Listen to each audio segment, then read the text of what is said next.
This is the regular meeting of the Mobile City Council, Tuesday, February 3rd. Please stand for our invocation led by Pastor Arif Bradley, Public Safety Chaplain, and remain standing for the Pledge of Allegiance. Good morning. There we go. Good morning. Shall we bow for a word of prayer together? Lord, we thank you for this another day, a day we've never seen before, and a day after it's over we'll never see again. We lift up this city council before you, our mayor, and all those who serve Mobile today. We ask you to fill them with your wisdom, courage, and clarity that only comes from you. Unite them in purpose, guide their hearts with discernment, and let every decision reflect your will for our city. Bless their families that they may be strengthened in support of these who serve. Bless this meeting that peace and prosperity may flow through our city from the least to the greatest.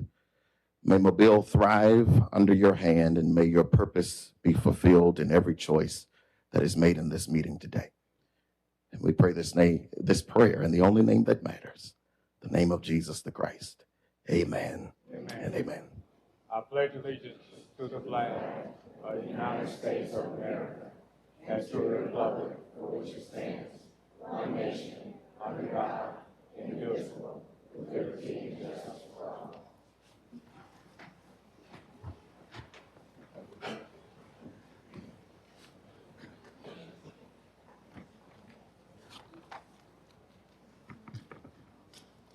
Roll call, President Small, Here. Vice President Gregory, Here. Councilmember Penn, Here. Councilmember Ingram, Here. Councilmember Reynolds, Here. Councilmember Fleming, Here. Councilmember Woods. Here. Statement of rules. And good morning, everyone. Good morning. Good morning, everyone. Good morning. It's good to see everybody this morning. Welcome to our February 3rd, 2026 meeting. At this meeting, we do have rules. At this time, I ask if anyone have any type of electronic device, including cell phones, please at this time put on the off or the vibrator position, the off or the vibrator position. Any person that desiring to address the Mobile City Council must sign in indicating the resolution, public hearing agenda item, or ordinance before entering the meeting. When addressing the council, the speaker must give his or her name. Any person that desires to speak to the council on a non-agenda item must contact the city clerk office no later than 2:00 p.m. the Thursday prior to the council meeting. The subject that he or she wishes to express to the Mobile City Council must be identified and pertain to the city of Mobile business. Anyone who has not given proper notice to the city clerk office and wishes to speak on a non-agenda item would not be allowed to address this council. Each speaker is allowed 3 minutes to address this council. A bell will sound to indicate the end of 2 minutes. 1 minute remains for summarizing. The second bell indicates that your time has expired. When addressing this council, there be no personal address to any individual council members. All statements are to be made to the chair, who will recognize any council member who wishes to respond. To maintain decorum, there will be no undue applause or public outcry allowed. Madam Clerk. Approval of minutes of January 20th and 27th. So move. Second.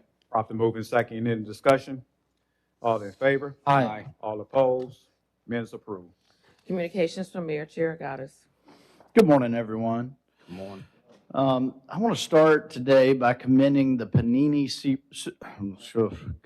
by learning to speak. I want to start today by commending the Panini Senior Bowl for another great game on Saturday and a great week of events across the city. Every year, the Senior Bowl brings people and national attention to our city that otherwise wouldn't be here. Thanks to the ads from Visit Mobile, we were able to showcase some of the very best our city has to offer to a national audience. Friday, I attended the free concert featuring Mobile's own Muscadine Bloodline. It was a packed house. They had to have a late-minute change because of the high winds, and we're grateful to the team at Soul Kitchen for opening their doors and hosting that concert. I certainly want to thank Executive Director Drew Fabianich and the entire Senior Bowl team for all they do for Mobile every year.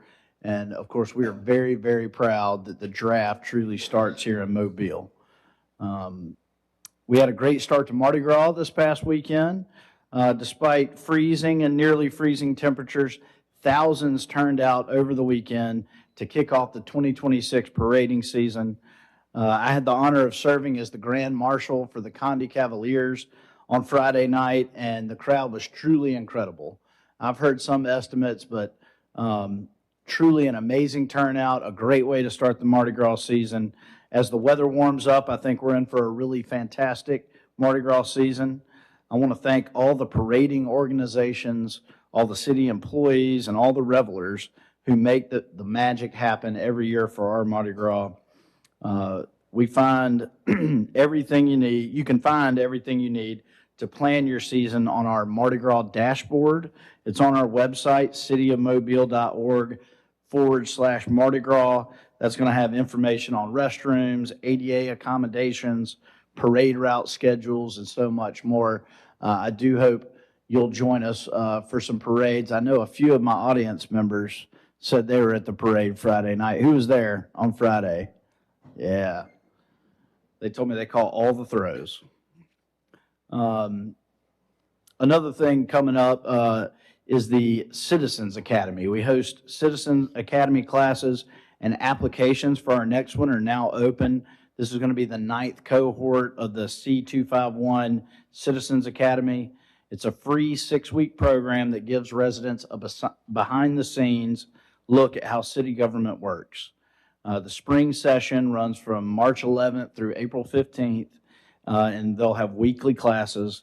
It'll cover areas like legal and community affairs, administrative services, neighborhood development, finance, public works, and public safety. It's a great program created by our community affairs department. They do a great job on this. I encourage you to look into it and attend if you can. It helps educate the public, strengthen transparency, and improve citizen engagement by opening the doors of city government to the citizens. Applications are open through February 20th, and you can find more info at www.cityofmobile.org. Finally, I want to address something that we had a lot of discussion about in pre-council, something that I'm thankful that the council is considering. But on today's agenda, you're going to see an agreement with the district attorney's office to provide $1.1 million annually over the next 3 years to help fund their office. This represents some critical support for our local prosecutors that will help prevent trial delays, and it will keep violent criminals off the street. Like you, council, we would like to see the DA fully funded without city dollars. They're a state agency, and to my knowledge, the only state agency statewide that is not fully funded by the state. However, I don't think we can afford to sit on the sidelines on this important issue. We cannot let our public safety suffer until we find that permanent solution. 60% of the DA's cases come from right here in the city, and our city would feel the brunt of these cuts that would occur should we not choose to approve this funding. As a judge, as a prosecutor, I learned that public safety, the criminal justice system, it is truly an ecosystem. And if any one part of that system is hurting, whether it be the police, the courts, or the prosecutors, the whole system suffers. The community suffers. So I'm thankful for the council's consideration of this. I look forward to seeing this approved, and I certainly look forward to working with each one of you and, of course, our district attorney to find a long-term solution that doesn't require so much input from the city. That's the end of my comments. I do want to welcome so many of the guests we have here today. I apologize that I have to slide out, but we are graduating 39 new members from the Police Academy today, and I've agreed to go speak there, so I hope it's a wonderful meeting. I hate to miss it. Ben, are you glad I'm going? Thank y'all. I hope you have a wonderful week. Thank you, council.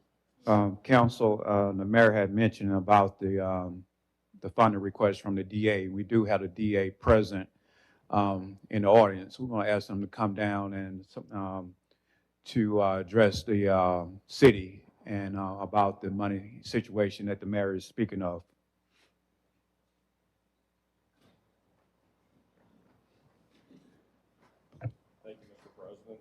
Thank you, Mr. President, Council. Thank you, Mayor.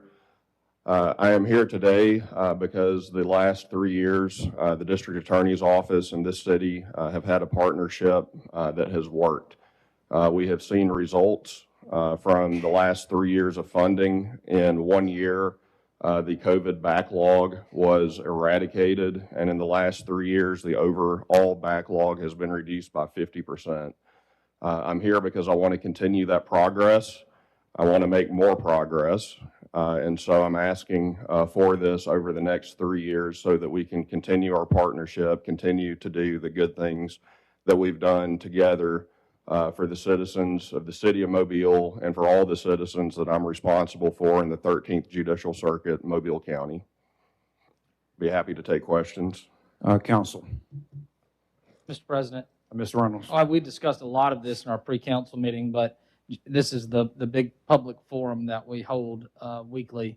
So I think it's important that we put this out there or ask the right questions in the public eye. District Attorney Blackwood, first of all, I want to say you're a fine district attorney and you're doing a hell of a job for the citizens of Mobile. Would you consider the current status of funding going to the district attorney's office for Mobile County a state of emergency? I will say this, and as I said before, my entire career of almost 20 years, we've treated crime like it's an emergency. Each and every case is important. I tell the people that work in my office all of the time, they have stacks of files on their desk. And I tell them on a regular basis, you know, these are not files. These are people. These are victims of crime.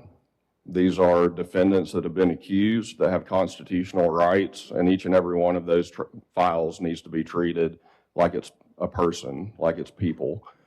So that's the way that we have approached each and every case. I will say that the funding statewide, not just in Mobile, the funding statewide is woefully inadequate. We received in fiscal year 24-25 just over 20% of our funding from the state. Statewide, that requires district attorneys to raise over $70 million just for operations. It is a system that cannot be sustained without help from our partners in the community, without help from this city. We have been working at the state level for a number of years, especially during my term over the last 3 years. We've been working in Montgomery to educate our legislature as to the magnitude of this problem. We have made a lot of headway, but it is a large, heavy ask. It is a lot of money for a state the size of Alabama. We are a law and order state, and it's time that we start acting like that. And I'm hopeful that over time, over the next few years, that we can resolve this funding issue at a state level. Mr. President, from my perspective, this is an emergency situation that has to be resolved. But I'm also sort of put at ease at some level because I've reached out to our state representative, our local delegation, and I think because this issue has now become such a public issue that this state of emergency exists and has existed for many years for district attorneys across our state and Mobile County specifically, I'm confident that they're going to take this as a challenge to go up and resolve this issue and put it to bed once and for all and have a properly funded district attorney's office for Mobile County going forward, whether it be in this budget cycle or the next. I'm confident that our representation will carry the torch for us here locally. So thank you for what you do. Thank you for saying that. I believe our local delegation understands the magnitude of the problem. It is educating other areas of the state that don't have the same concerns and considerations that we have in a large municipality. We have different needs than much of the rest of the state, but this is a statewide issue. Mr. President. Mr. Woods and Mr. Penn. Thank you, Mr. Blackwood, for coming down. And again, thank you for taking the time over the course really of the last week to explain and bring us up to speed. My eyes are open. I do not envy you having to go around. You're a district attorney. You're not a fundraiser, but unfortunately, you are wearing both those hats. I do think it's very important with one thing that we kind of talked, because we did talk a while about this in pre-council, but one of the things that that you kind of pointed out when I asked, and I think it's very important for us to understand. While it's not the city of Mobile's job to fund you, unfortunately, we're here needing to do it. And so I guess the repercussions of not receiving this funding, this isn't for more prosecutors, which you need more prosecutors. This is really just to keep up with the status quo at the moment. You're chipping away at this backlog of these cases. But the repercussions, obviously not filling positions, but a little further down the line, what does like the trickle down look like? From you, the courtroom, and to the jail there, I guess. That trickle down, practically speaking, looks like fewer prosecutors at the DA's office. That means that the overwhelming caseloads that we already have are going to increase. That means that it will take longer to prosecute cases. Instead of 1 to 2 years, we're talking 3 to 5 years for any given case. That looks like witnesses that become unavailable for one reason or another because of the passage of time. That looks like people that have been accused of crimes languishing in jail while awaiting trial. That looks like citizens in our community that have to face a rise in crime rate as a result of those things. Since we partnered 3 years ago, we have had double-digit decreases in violent crimes. All the Part 1 crimes, all the bad ones, we've seen that go down. I'm afraid that progress will be halted if we are not able to just keep the status quo. And I want to be clear, this funding is not going to make the DA's office flush with money where we can hire the number of prosecutors that we really need. This is going to maintain the progress that we have made over the last 3 years and the positive outcomes that we've seen as a result. Okay. Mr. Penn. Thank you, Mr. President, and thank you, DA Blackwood, for the service that you provide our community, our county, and all the municipalities that's a part of it. We had a long discussion in pre-council, so I advise everybody when you get out opportunity to go watch on YouTube our pre-council meeting, and you'll hear a lot of those questions. I just wanted to know two things. Well, I already know the answer, but I want the public to kind of hear it. One, where does this funding supposed to come from? As a state agency, my belief is that we should be fully funded by the state of Alabama. And you already answered questions regarding what the potential could take place if you wasn't to receive this funding from the city. And I just want to be clear. I believe our local delegation cares about this, but this is a statewide issue. And our leaders in different areas, we need everybody reaching out. For the past 20 years, the DA office hasn't been funded properly. Even with giving this $1.1 million will make a major impact and continue the service that they're already providing. They're still missing almost about $5.3 million they need. We have to hold people accountable. We need you writing the letters. We had an opportunity before to get more money into our state, and it was voted down. As you see right now, we need the resources. And the only way to get that is to reach out to not just our local delegations, but the leaders who run this state. And so I'm just requesting that everybody write a letter, make a phone call, so we can support initiatives like this. Thank you, Mr. President. Vice President, and then Councilwoman Ingram. Thank you. Thank you, Mr. District Attorney, for coming down today and providing us with so much information. It was a long session upstairs during our pre-conference meeting, so we appreciate you sharing as much as you did. I think for a lot of our constituents, they're concerned that the city of Mobile is being asked to step up to the plate again to provide this funding to a state agency because you have a gap in funding that is just not there. And you've talked to us about what the repercussions would be if that funding is not found. We know the legislature is in session right now. Whether they put any more money into the budget for the district attorneys across the state, anybody's guess.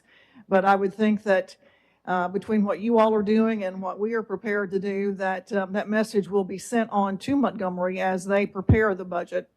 But just to go back over a few things, you had told us that 60% of the cases that you see are from the city of Mobile. So if the trickle down goes through without this funding, then you mentioned that a lot of those cases might have been waiting a year, year and a half, would now go to 3, 4, 5 years even to be tried. And that's if you can find the witnesses. Is that correct? That's correct, and it's about, at last count, between 63 and 64% of cases. So the citizens of Mobile will be the most impacted should we not receive this funding and go back to the status quo from before our partnership began 3 years ago. So whether we would like to say, just too bad, state's responsibility, they were just not fulfilling their duties. City Mobile's got plenty of issues itself. We just can't afford it. We could say that and take a hard stance, but we know what the repercussions would be. And I think that is what gives us all pause to go back and say, if we don't help again, we are going to find ourselves in a much worse situation. So I think because the money is in the budget this year, the 1.1 is actually in the budget, so there's no amendment that has to be put together and approved.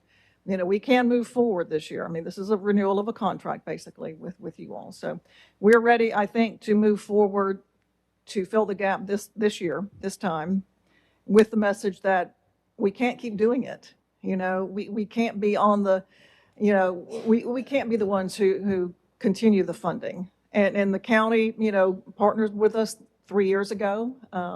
They already put some funding into your budget statutorily. They have to, but they provided an additional amount of funding last time and partnered with the city, but they're not able to do it this time. So fortunately, the city is in a position where we can, and I think we are happy to do that with the understanding that it can't go on forever. This has got to change. And I know you agree with that. I'm not saying anything you don't agree with. No, I completely agree. This can't go on forever. There has to be a solution at the state level. I have asked for this funding over the next 3 years to provide some stability in my office while we work with the state. That is the ask for the funding over the next 3 years. I'm happy to talk about that if there's discussion between this year and the next 3 years. Right. And what we are being asked to do is only to maintain what you're doing now. That's correct. Yeah. You don't get to hire anybody else. You don't get to, do more, but just to maintain where you are. It will allow me to hire at least 3 attorneys because my office is down. We have lost in the last 3 years 10 attorneys. I've been able to retain 6. The attorneys come into this job knowing that it is a high-pressure, burnout-type job. They handle over 6 times the caseload recommended by the American Bar Association and other authorities as to the number of cases that attorneys handle. This will allow me to get back up to a level place that we have been in the last 3 years. I put a freeze on hiring when I learned that we would be discussing this here, but because my office is already down attorneys, should this pass, I'll be able to hire a few additional attorneys. Thank you. Councilwoman Ingram. Thank you, Mr. President. Again, DA Blackwood, thank you for coming out and sharing with us, but more importantly, thank you for educating us in terms of what the shortfall is. If I recall, it appears that you're only getting about 70% of the budget to really take care of it, and so you're falling short about 30% of your budget in terms of what you need to ensure that there's the swift administration of justice and public safety. Having shared that and given us this information, we realize we do need a long-term solution. We need you out making sure that you're administering justice and not out fundraising, so that we can ensure public safety. And having said that, I think it's incumbent upon all of us to advocate through legislation ways to do that, but more importantly, to sit down at the table and come up with a viable solution, regardless of what happens at the legislative level. What is a viable solution so that you're focused on the administration of justice? Again, thank you, and we look forward to continuing this partnership. Thank you. Thank you. And other council members? Yes, sir, Mr. President. Mr. Fleming. Mr. Blackwood, thank you so much. I understand, and I've learned over the last few days how complex of an issue this is. Thank you for putting out there all the information you've done as far as the funding the public safety need. I just, I know we've beat it up and down how this needs to be a state thing. I'm in full support to keep this partnership going. I do not believe we can afford to go backwards. You've gained so much ground with the backlog since COVID, and you've done a remarkable job, you and your staff. So thank you for everything you've done. Thank you. All right, thank you so much. Thank you, Council. All right, Thank you, Mr. President. Councilwoman Ingram.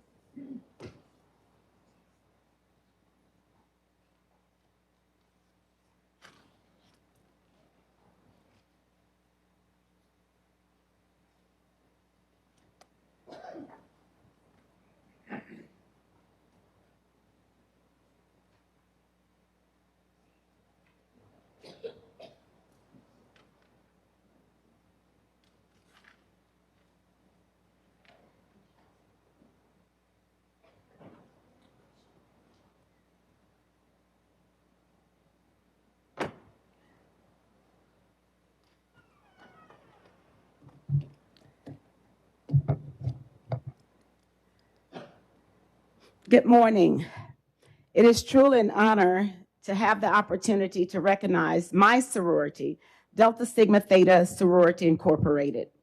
It's a double blessing to be able to do it as the first woman to serve in District 2, because that's what Delta Sigma Theta recognizes and symbolizes, the empowerment of women.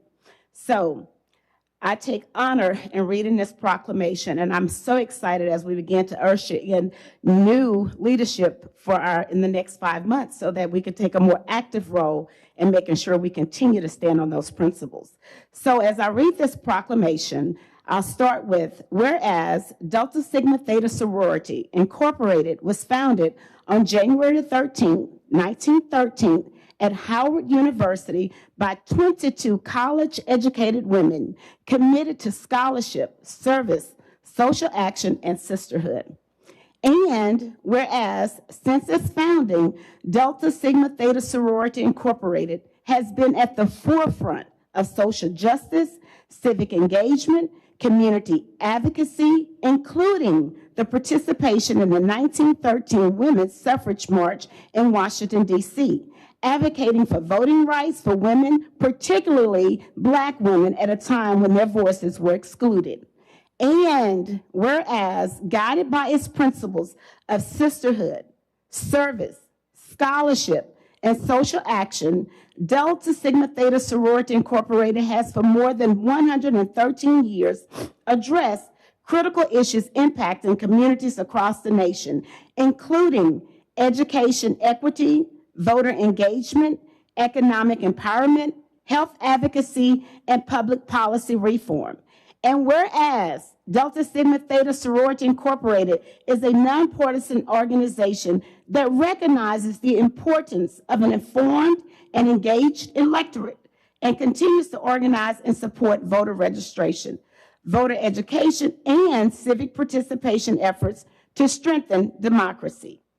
And whereas the Mobile alumni chapter of Delta Sigma Theta Sorority Incorporated has demonstrated a sustained commitment to the city of Mobile through programs and advocacy focused on youth development, violence prevention, affordable and sustainable housing, economic opportunity, and the preservation and revitalization of historic communities such as Africatown.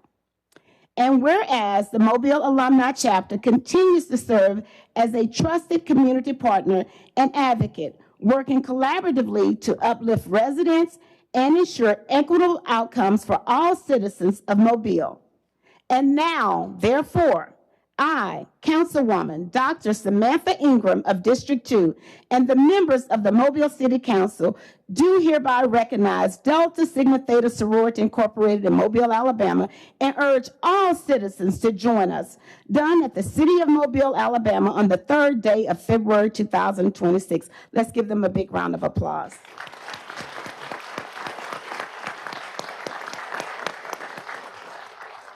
If you all would come up so that I can present this proclamation to you.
I thought, yeah.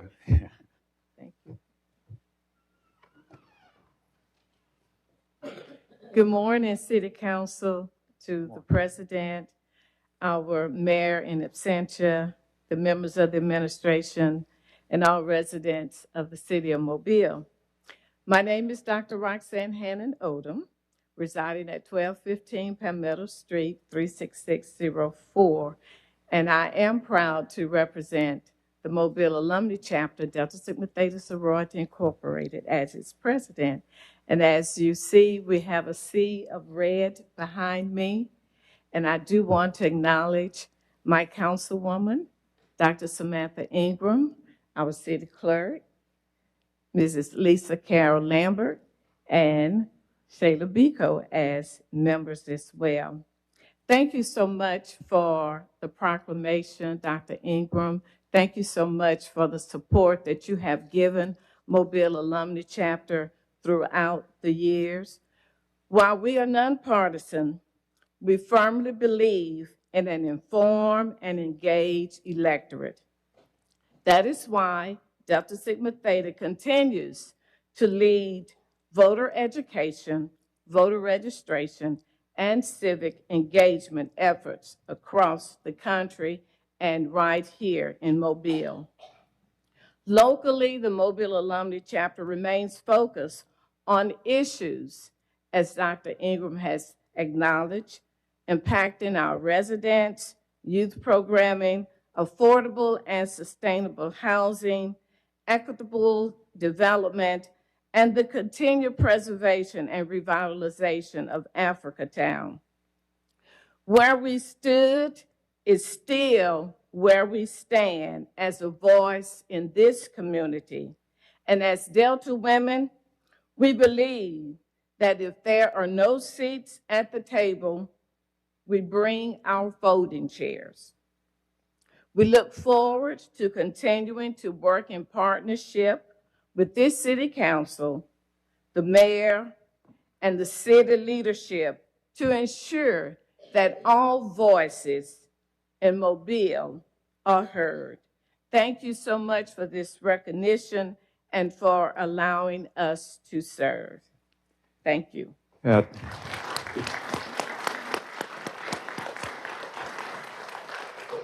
get all the ladies of Delta Sigma Theta. Will y'all please stand? And thank y'all so much for all the hard work that y'all do throughout our community.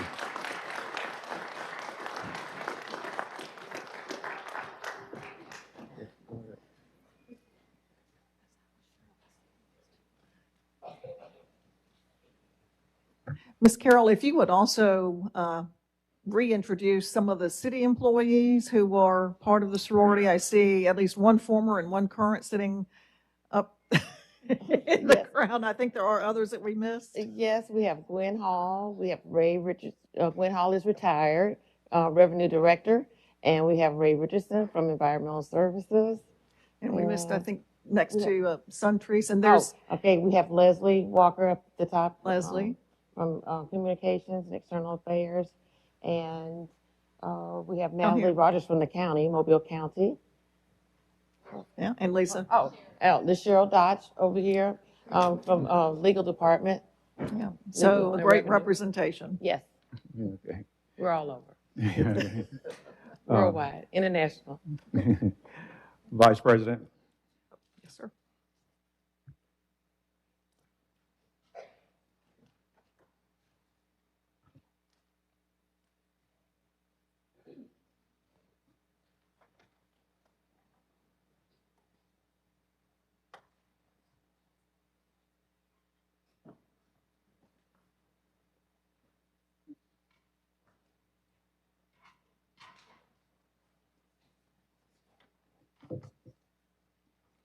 Well, it is my pleasure today to be able to reintroduce, in a lot of ways, a group of young men who are champions.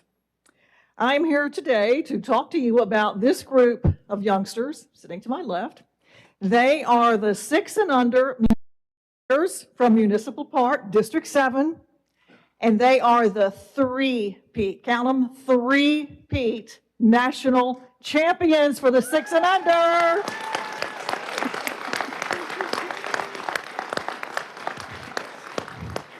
I am so proud of these young men. I've got to tell you, we did a little thing at the Senior Bowl on Saturday for those who braved the cold. We came down just before halftime and went out onto the field. We got to see the cheerleaders, take a lot of photos, and we were told to go out to the 20-yard line, to be recognized. As soon as they said, okay, you guys, it's your turn, out they went, all the way to the 50-yard line to be recognized right there, in the middle of the field. And I said, well, these guys, when they're told, well, you only need to get to the 20 just to make a first down, they keep going. They get the extra yardage, right, guys? You can tell. I watch a little football and hear all of this. But they went out on the field and were recognized at the Senior Bowl in front of a national audience as these champions, a three-peat, 6 and under national champions. So I have a certificate of recognition here, and if Kenneth and Kendall would come down, and I'm going to ask you all to stand with me, and then we can introduce some of the rest of the coaches and volunteers.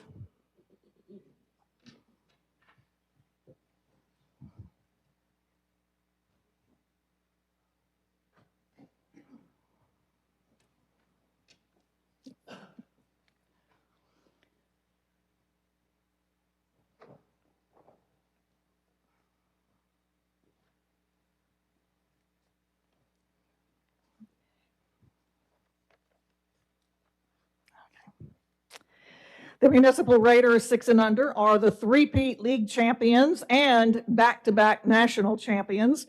The Raiders' most recent victory when they got their natty was in the national championship tournament in Miami. That's where the Raiders earned that victory and the title of number 1 in the nation.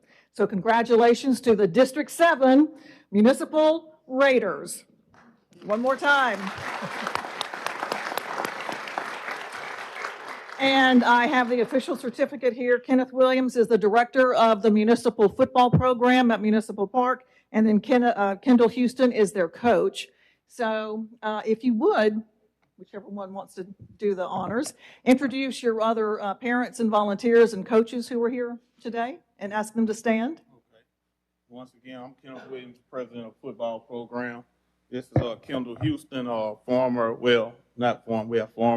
Alabama alumni. He played running back out there. Has done great things for the city and the youth. Here are the guys right here, the 6-year-old guys. We have the parents, coaches, team moms. Once again, we can't do this without you. You guys stand up, please.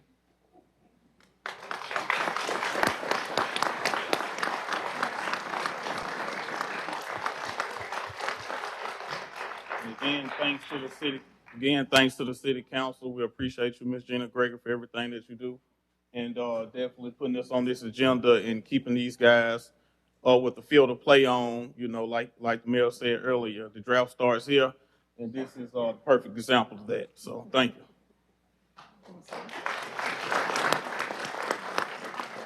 Coach Matt, bring the natty down.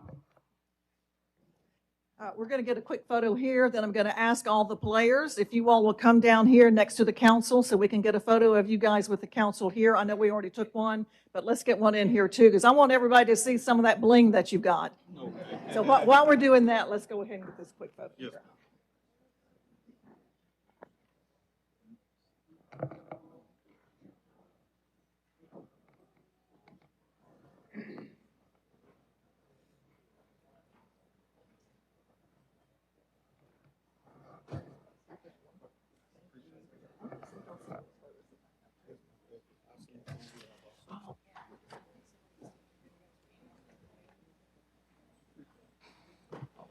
You want us over here? Yeah.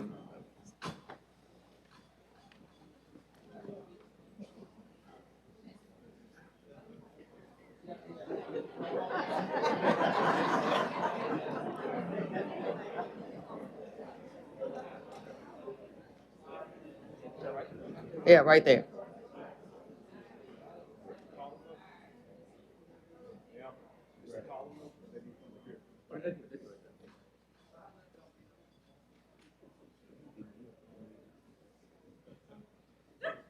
this is not the entire team. Some of them couldn't be here with us today, but we have a group of the kids here, so we're just really happy that they were able to come.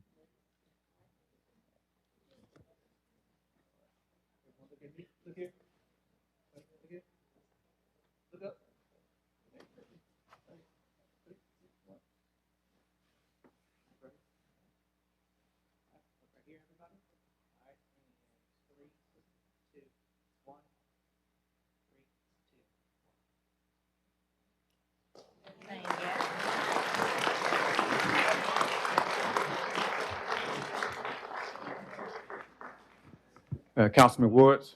Yes, sir. Thank you. I had the excellent and amazing opportunity today to meet the fourth graders from Corpus Christi. So if you don't mind, would you guys stand up? Let's give everybody a wave. Thank you, Ms. Graddick, for bringing them down here.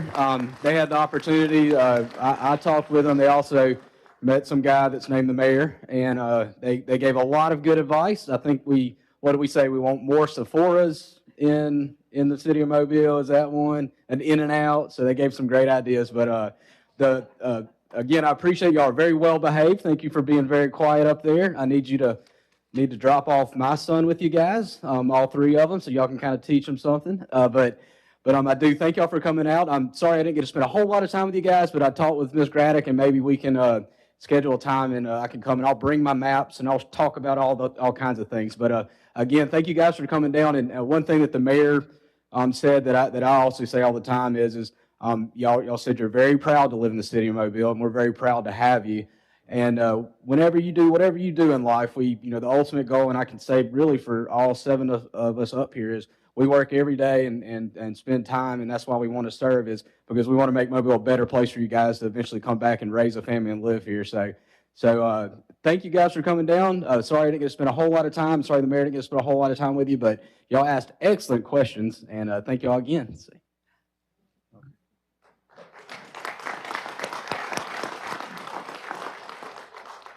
If any of our groups need to leave at this time, you may go ahead and leave.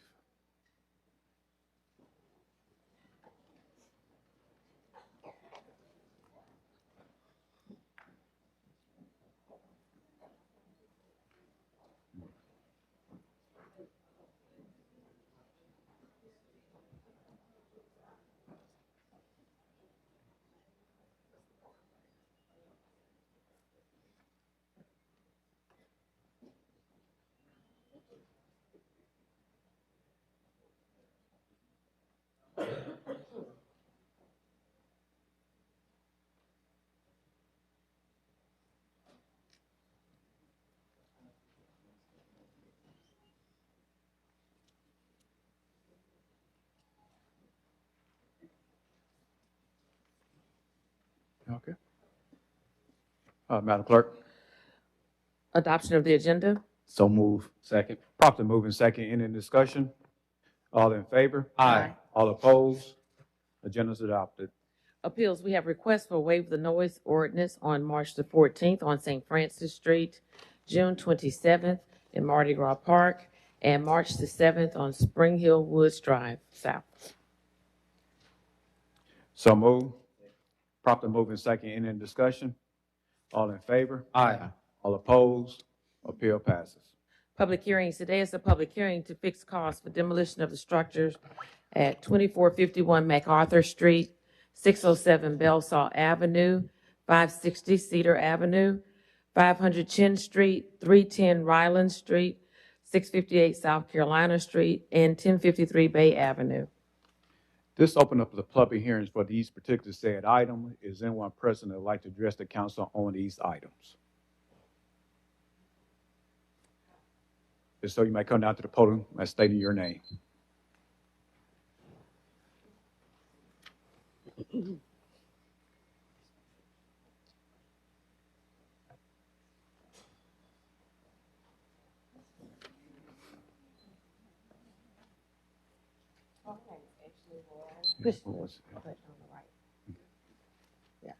My name is Ashley Warren. I'm in the property of 2451 MacArthur Street. I purchased the property last year. I didn't know it was going to be demolished from the person that I actually bought it from. And when I bought it from the particular seller, we didn't have those discussions about the property was under being demolished. I was just basically gonna get it for my kids and just to basically start it off with something new. I was actually going to demolish it myself. I didn't know that it had those restrictions from the city of Mobile. And I wanted to see some type of payment plan for the waivers or something that I can pay to still keep the property in my name for my kids. Mr. Penn, you want to say anything? Yes, thank you so much for coming down. We have David Doppelbach right at the top. You can work something. Okay. Can you see her right after me? And he'll take care of you and show you the process to take care. All right, thank you so All right, much. you're welcome. Is anyone as president would like to address the council on these particular said items? If not, these public hearings are closed. Presentation of petitions and other communications to the council. Tiara Williams. Is Ms. Williams present? Madam Clerk? Shamara Sylvester. Is Ms. Sylvester present? Madam Clerk? Apostle Valenia Green.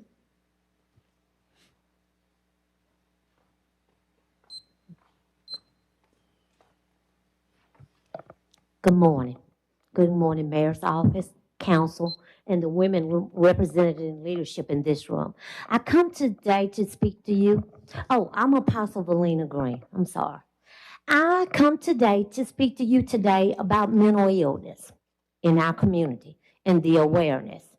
One of the problems I have faced myself here recently was dealing with my mom and mental illness and not getting any services and help for her, and her being victimized by people in the community because of her disability and not wanting to recognize something is going on.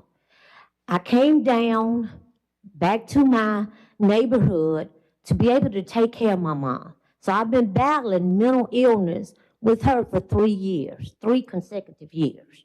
Well, I have been down here before you many times fighting for my community and speaking for the poor and the needy in the community. One of the things that I applaud you on is coming together as a community, especially in the Black community. Because in our community, we have been taught, I know, because I have been a victim of it, we don't discuss what's going on in mama's home. We're not supposed to cry as Black females. We're taught that. I recently had to tell one of my ministers, I said, we can't keep doing this because we're creating a lumpy, bumpy rug. We're shoving everything underneath the rug. So I applaud you today, and I ask to come forward and help me be able to bring awareness to my community and identify it. I have 2 children caught up in this that never would recognize that something was wrong. They kept saying she's old, and I kept saying, no, it's not. The first day I came, it was boxes and papers on the stove. The next day, the fire department kicked in the door because the alarm was going out because she couldn't remember the code to put in.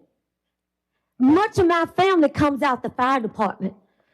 The doors being obstructed where can't nobody get in or out. I dealt with that. I dealt with a family member who lived on the corner that cried out and pleaded with her many times. But because of the stigma, she wouldn't speak about it. I do believe that she had experienced a trauma in childhood by molestation that never had been dealt with. And it was just stuff, just lump and lump traumas. My father tried to kill her one time, and I saved her life.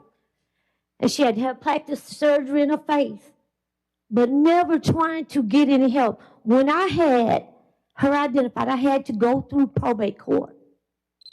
Nothing was done. May I have another minute to finish? Anyone?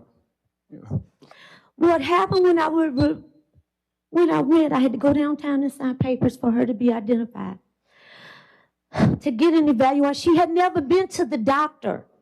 She couldn't tell the judge the last time she had been to the doctor. I'm fighting for 3 years to get her to the doctor. They released her back. She almost hit a tree in the yard. driving the car. My youngest daughter ran to get the car from her, bagged the car out the yard, gave her the keys, and my oldest daughter said, well, she ain't been driving in 7 days, and that's what's wrong. And my street witnessing what's going on. So I implore you today for your mercy. I know God's grace has been upon me to keep me in this situation, because I woke up many times where the stove was on and a pot was boiling. And I had to go through that. But what I ask you is, I see others in my community. Thank you. Please help. Thank you. Madam Clerk. Estella Trotter.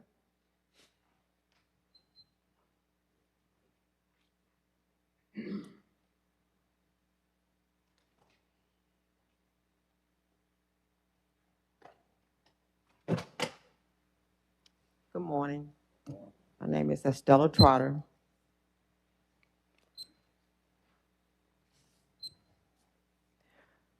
I just wrote a few notes. I said I was going to be prepared in a whole different way. But God said, just get there and start the process, because it's going to be a long process, more than just 3 minutes today. July the 25th, Executive Director Michael Pierce was terminated. I testified as an abused and retaliated against Housing Authority advocate and resident. I was in 2 courts before I testified at the same time. One for testifying for city code violations, which they said it started because of me. And when I was testifying for the city code violations, I was retaliated against and ended up in eviction court for unlawful occupying the residence where I lived in public housing, one of the developments that's on the list to be demolished. I was evicted, illegally evicted due to retaliation. This council knows that. But you all didn't help clean up this mess.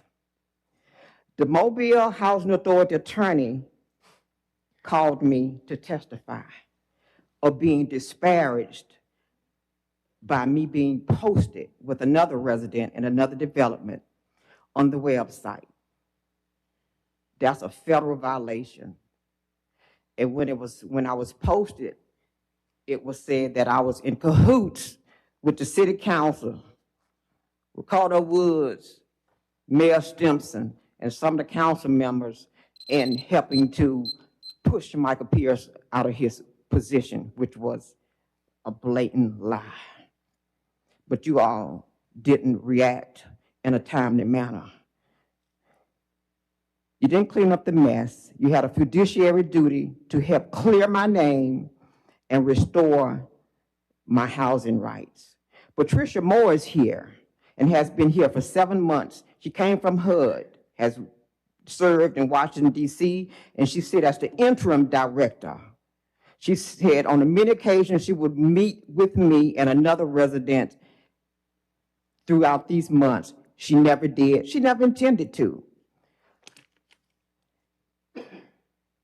She ducked and dodged. So I wrote a letter and gave it to Ms. Moore, President Small, Entitlement Chair Penn, and Ray Williams. No results. Ray Williams, is that the second? Can I finish? Oh, you don't want me to finish? Okay, so y'all pick and choose who you want to finish. Mr. President, can we give her another minute, please? Got 1 more minute. Okay. We need to address that.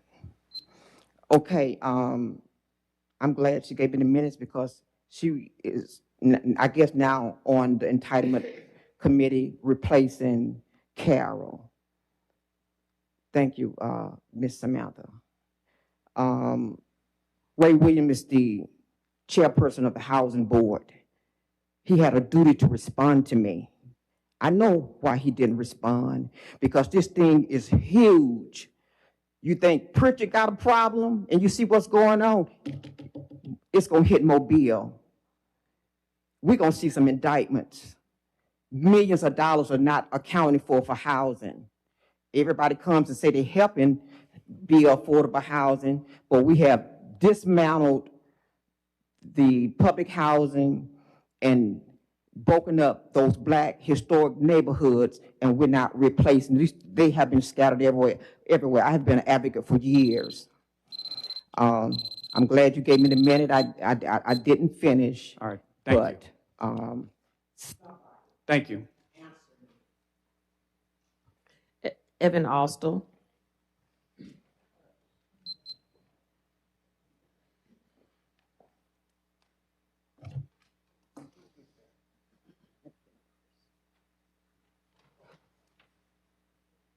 Good morning. Morning. My name is Evan Austell, and I represent Lemoyne Properties. Here today to talk about administrative fee associated with the waiver, or the waiver of a fee associated with the vacation of an alley at 6 South Franklin. So a few weeks ago on Resolution 47013, City Council vacated an alley so that our group and other investors could continually move forward with some downtown redevelopment. We think that's fantastic. Today, I'm really here just to talk about the potential for the adoption of a resolution to waive the administrative fee associated with the vacation of that alley. So first things first, the fee is not associated with any need for cost recovery on the part of the city. There's not any construction cost here. There's no ongoing maintenance that the city will have to worry about in this alley. There's going to be no more liability that the city has to face in dealing with this alley. We're going to have more property taxes coming from this area. And again, zero capital outlay on the part of the city and no need for cost recovery. So there's no expense that the city will endure for the waiver of the fee. And in terms of the amount of the fee, the $12,440 we see as a small amount as the city is supportive of this type of private redevelopment of the downtown area. It'll be over a $2.5 million project between Dauphin and Conti just behind the church. And we love the idea of creating that type of incentive for private reinvestment in the redevelopment of downtown. And there is some precedent for this where the city council has not had to worry about cost recovery. They have at times treated these administrative fees as discretionary and have waived them in the past. And that's what we're asking to try to do. So again, this is the completion of the purpose and the intent of the city council's positive support of private redevelopment of the downtown area and sets a proper incentive to encourage others to come in here and do it. So we're respectfully requesting the adoption of a resolution for the waiver of the administrative fee associated with the vacation of that alley. And we'll open to any questions if anybody has them. Any questions or comments from this council? All right, thank you. Appreciate it. Reverend David Edwards.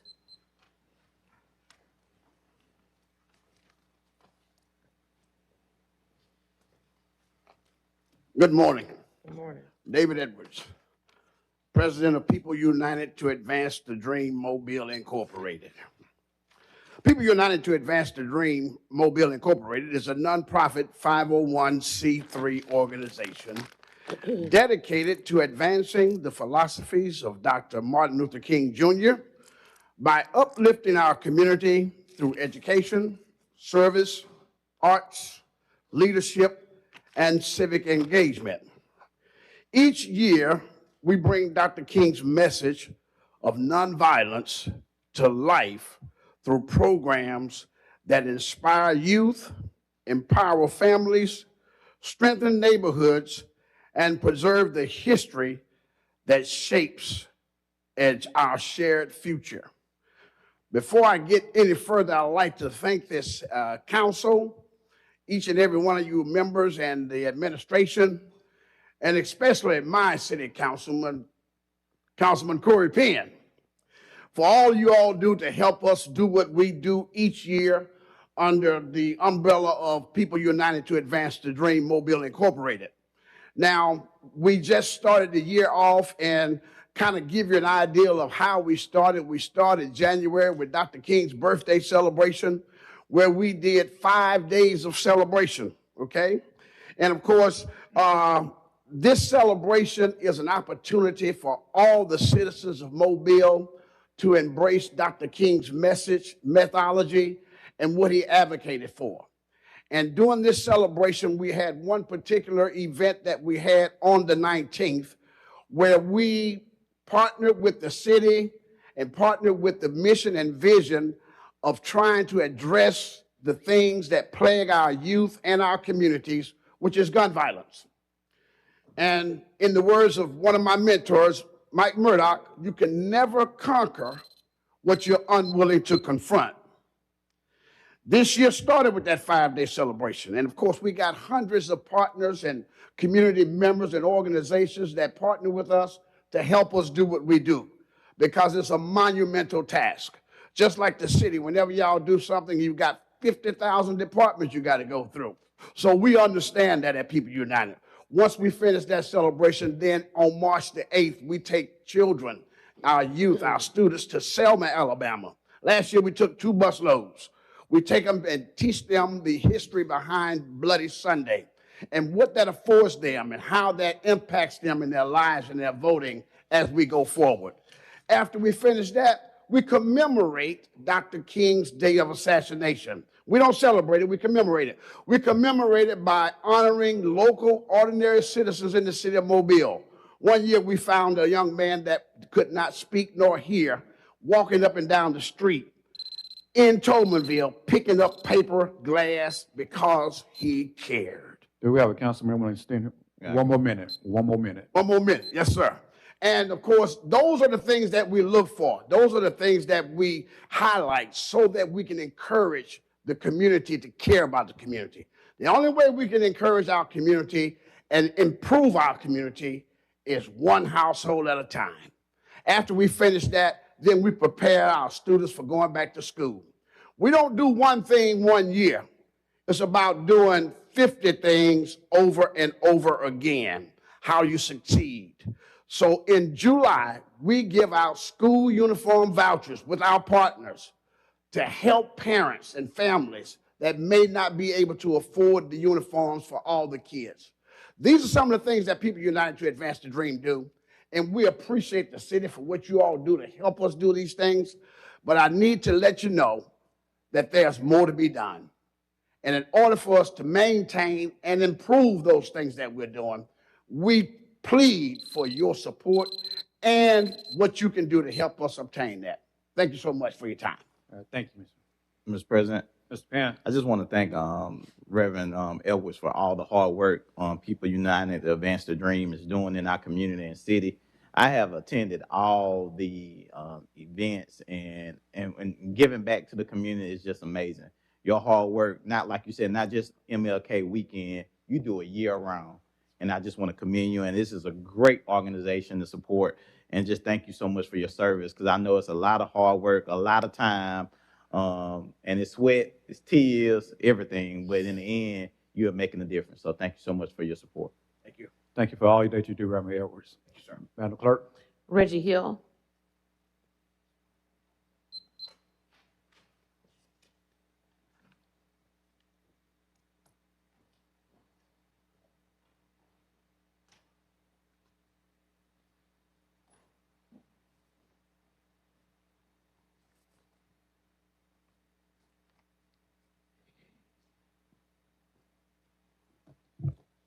Madam City Clerk, thank you. It's great to see the Sisters of Fortitude in the building today.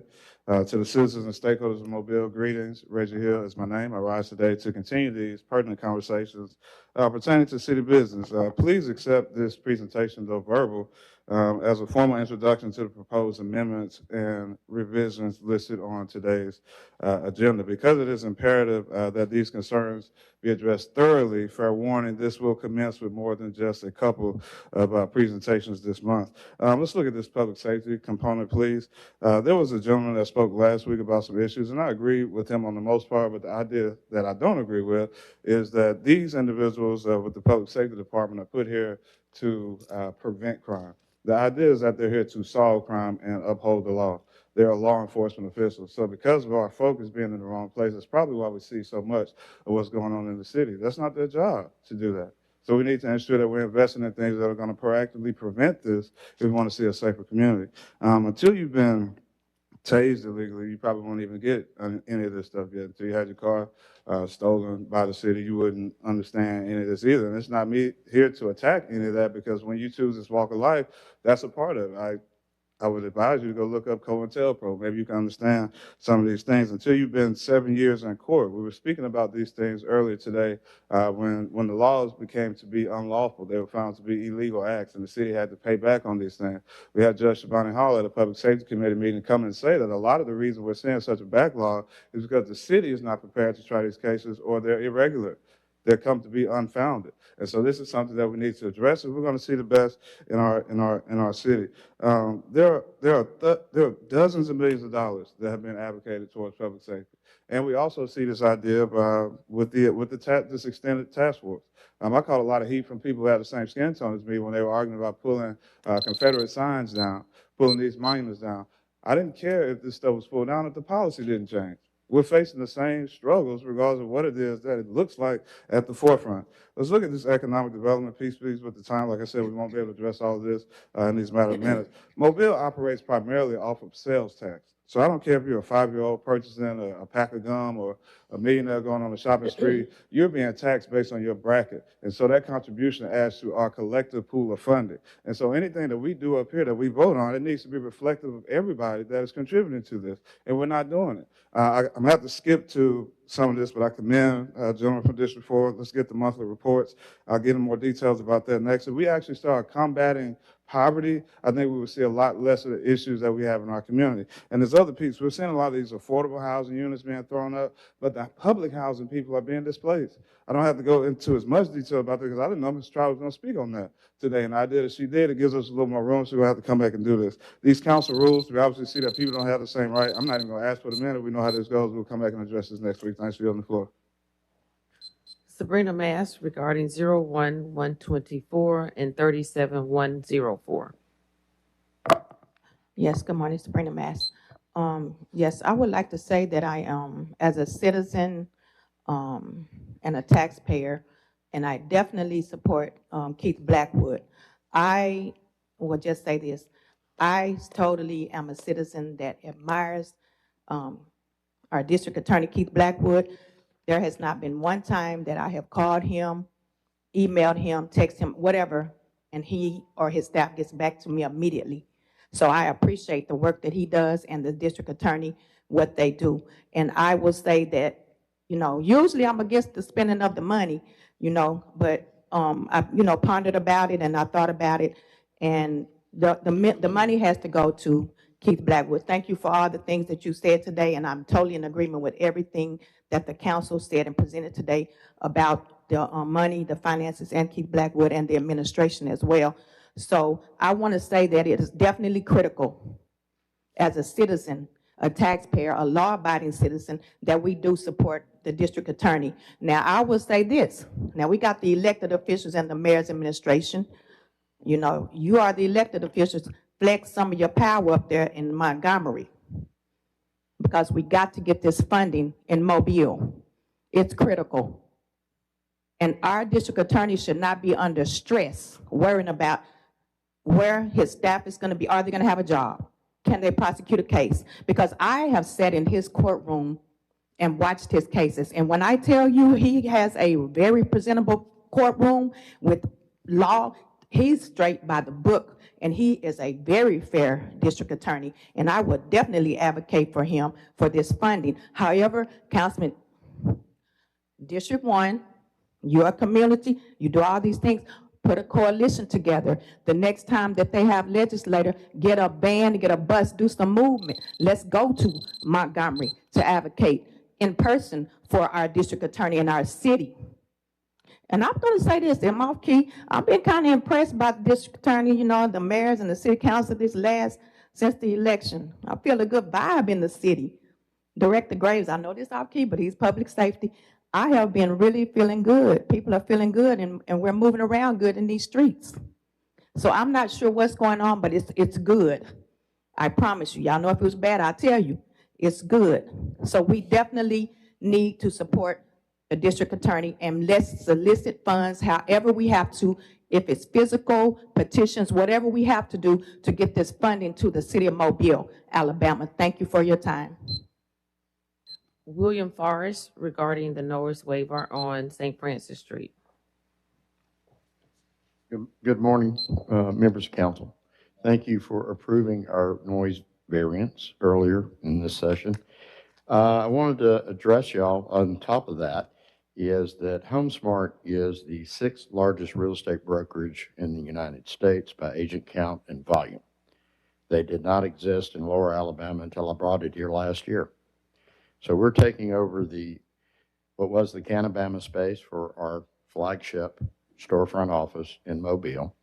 I was shocked when I was asked to lead this effort and leave Atlanta and return to Alabama to change agent lives. And so be careful what you wish for, as they say. But everything that has been happening, the renaissance, the enthusiasm, the energy the lady just spoke of, is what made me celebrate the fact, oh, I get to go to the home of Mardi Gras.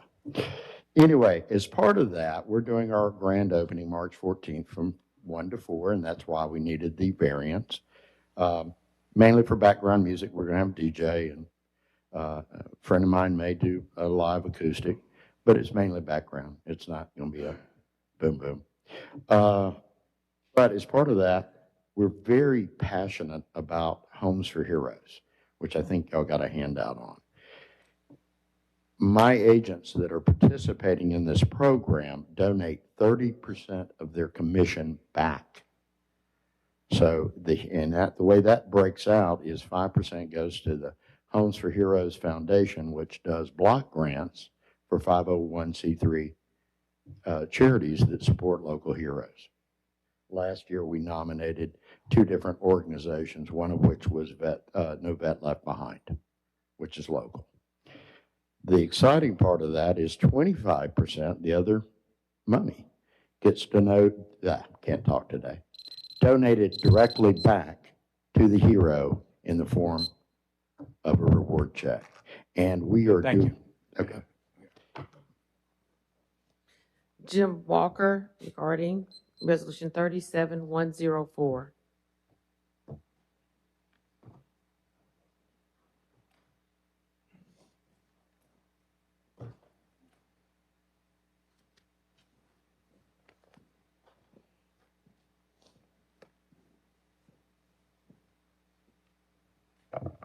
I'm Jim Walker. I was here just to speak on behalf of my business license, the Z LLC, and I was wondering about the vote, if y'all vote, you know, and I read. Speak a little bit louder, get a little bit closer to the mic. Okay. I was here to speak about my business that I proposed last week about the Z LLC, and I was wondering about the vote, and I read all these comments about the different hours and stuff that the present company's working and Mobtown rides. And I just believe that there's room in the market, and I don't think that the city government should decide on who's in business and who's not as far as a legitimate business. I don't feel that that's the city's place. That's about all I got to say. All right, thank you. Yep.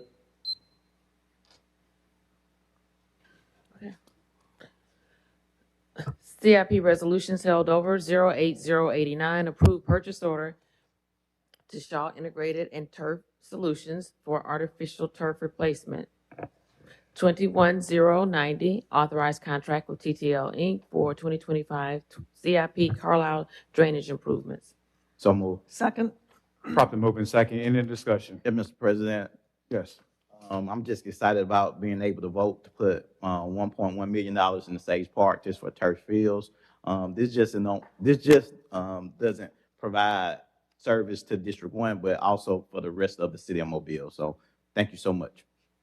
That's it. Any other discussion? Yes, sir, Mr. President. Yes. On the next resolution for the Carlisle drainage improvements, this is the design portion of this project. So the design is this year. Next year's budget will have funding for the actual construction and improvements.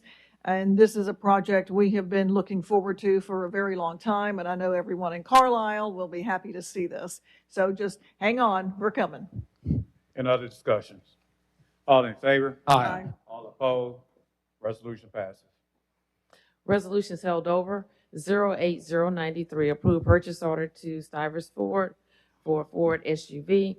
21102, authorized contract with Harwell and Company for Brookdale Drive rehabilitation. 21103, authorized contract with Volker for Brookley by the Bay Vehicle and Multimodal Access Road Project. 01105 and 10. Please call those separately. Oh, the 011, okay. All So right. moved. Second. Properly moved in second. Any discussion on those resolutions? Yes, Mr. President. Mr. Penn. Again, I'm excited about 21102. This is an opportunity to provide resources and repaving a road in my district without using CIP. This is a grant. And so I just want to thank everyone that made this happen. Thank you, Mr. President. Any other discussions? All in favor? Aye. All opposed?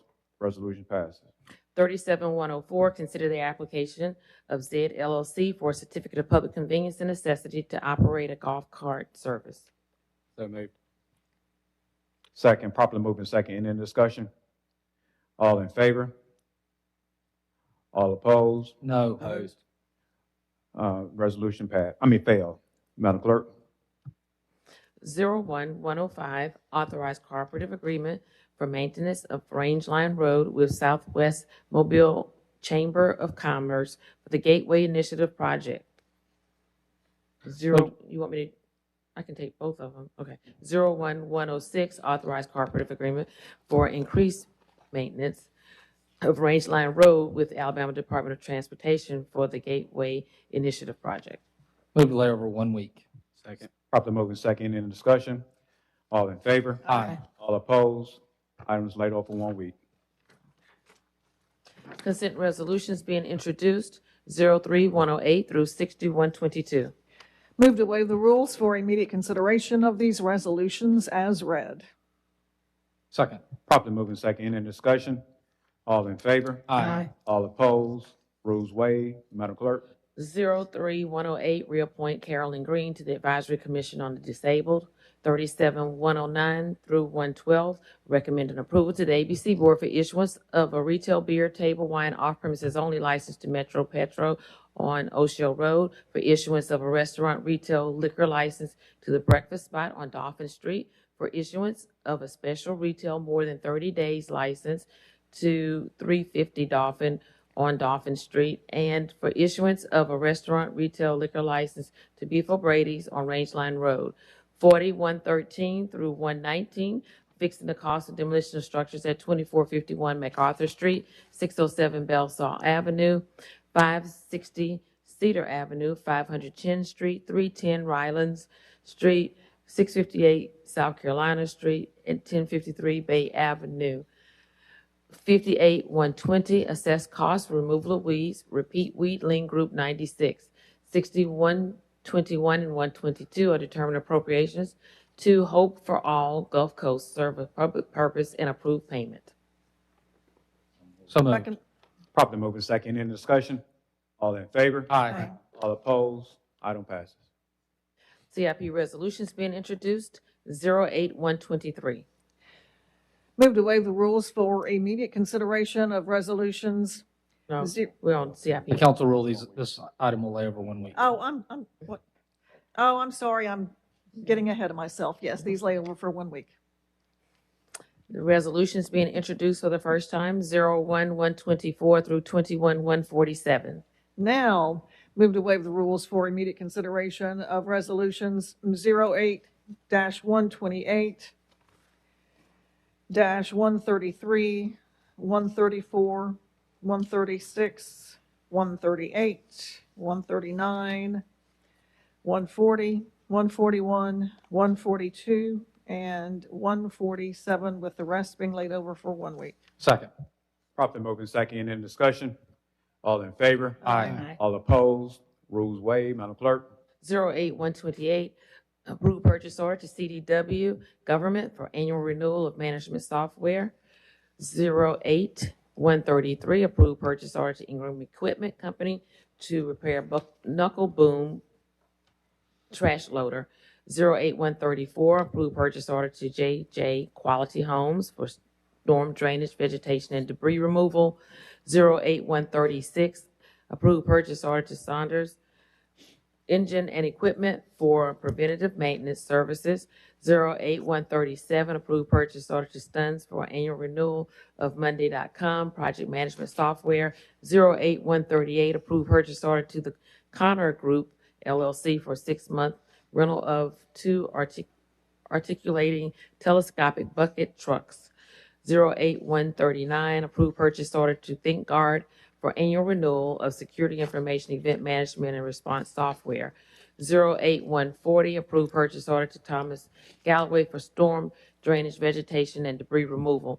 08-141 and 142 are approving purchase orders to Time Clock Plus for annual renewal of employee timekeeping software, multiple departments.